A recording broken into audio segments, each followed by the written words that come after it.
மக்களே, காலை வணக்கம். இன்னைக்கு எதை பத்தி பேச போறோம் அப்படின்னு தெரிஞ்சுக்க நீங்க ஆர்வமா இருக்கீங்களா?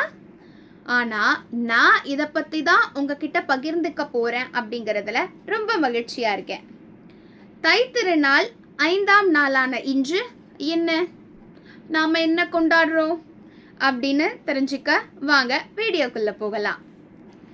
நீருக்கு ஆதாரமா விளங்கக்கூடிய இடம்தான் ஆறுகள். அந்த ஆறுகளுக்கு நன்றி சொல்லும் விதமா தான் நாம் இந்த ஆற்று திருவிழாவை கொண்டாடுறோம். ஒவ்வொரு ஆண்டும் தை மாதம் 5ஆம் நாள் இந்த ஆற்று திருவிழா கொண்டாடப்படுது. தமிழகத்தில் கடலூர் மாவட்டம், விழுப்புரம் மாவட்டம், கள்ளக்குறிச்சி மாவட்டம் அந்த இடங்களில் தான் இந்த ஆற்று திருவிழா வெகு விமர்சையா கொண்டாடப்படுது. என்னதான் குறிப்பிட்ட பகுதிகளில் மட்டும் கொண்டாட்டங்கள் இருந்தாலும் நம்முடைய மக்கள் பல்வேறு நாடுகளிலிருந்து, பல்வேறு ஊர்களிலிருந்து இந்த ஆற்று திருவிழால கலந்துக்க வருவாங்களாம். ஏன்னா அந்த சுற்று பகுதியில் உள்ள கோயில்கள் இருக்கும் இல்லையா, அங்க இருக்கக்கூடிய உற்சவர் சிலைகள் எல்லாத்துக்குமே அந்த ஆற்றங்கரையில தீர்த்தவாரி நடைபெறுமா. தீர்த்தவாரி என்பது என்ன அப்படின்னா, அந்த உற்சவர் சிலைகளுக்கு அந்த ஆற்றில் உள்ள நீரை எடுத்து அபிஷேகம் செய்வாங்க. அதைத்தான் தீர்த்தவாரி அப்படின்னு சொல்றாங்க. தெய்வங்களுக்கு தீர்த்தவாரி நடைபெற்ற பிறகு அந்த தீர்த்தமானது மக்களுக்கு அளிக்கப்படும். மக்கள் அதை தாங்கள் கொண்டு வந்த கலசங்களிலோ அல்லது இப்போ இருக்கக்கூடிய வாட்டர் பாட்டில்ஸ் இல்லைன்னா ஏதாவது ஒரு கோப்பை அந்த மாதிரி எடுத்துட்டு வந்து அந்த நீரை வாங்கி அவங்க சொந்த ஊர்களுக்கு இல்லை வீடுகளுக்கு கொண்டு சென்று தெளிப்பாங்களாம். அந்த மாதிரி செய்யறதுனால இப்போதான் மார்கழி முடிந்தது, பனி எல்லாமே வரும்.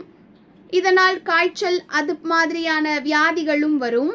நம்முடைய மக்கள் தெய்வ நம்பிக்கைக்கு பின்னாடி ஒரு அறிவியல் ரீதியான காரணமும் இருக்கு.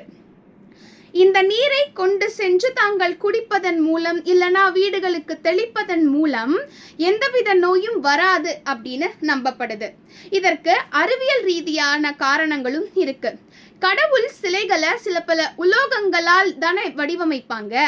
அதில் தண்ணீர் பட்டவுடன் அது மிகவும் நல்ல நீரா மாறுது. அதாவது ஆற்றங்கரை நீரே நல்ல நீர் தான். அதுல இந்த உலோகங்களின் மீது பட்டு நம்மளுடைய தெய்வ நம்பிக்கை எல்லாமே சேர்ந்து அது இன்னும் நல்ல தீர்த்தமா விளங்குது.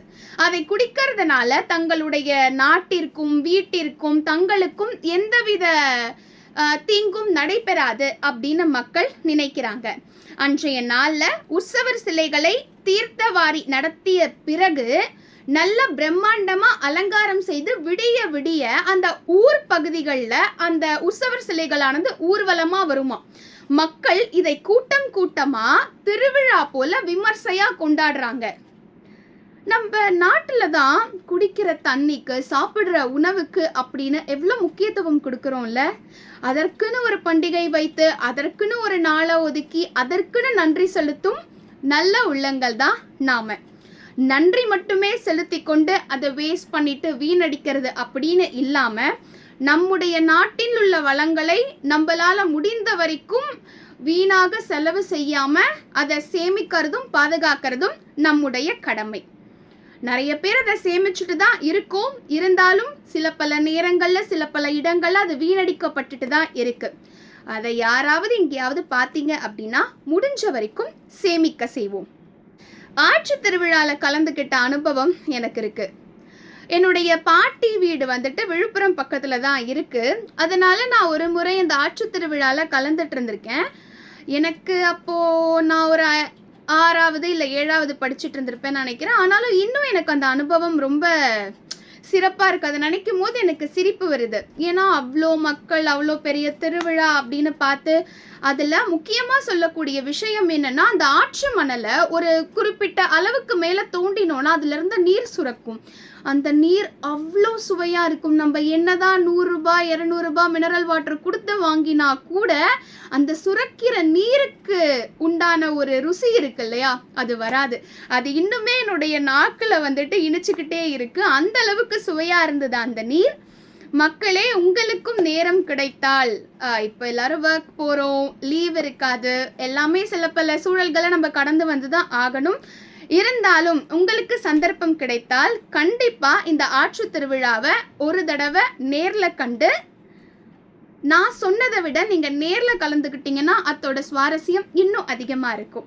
ட்ரை பண்ணுங்க, முடிஞ்சா கலந்துக்கோங்க. அந்த கடவுளுடைய அருள் எல்லோருக்கும் கிடைக்கட்டும். ஆறு, நீர், மழை இது எல்லாமே நம்முடைய வளங்கள். நாம் அதை வீணடிக்காமல் சேமிப்போம். நன்றி, வணக்கம்.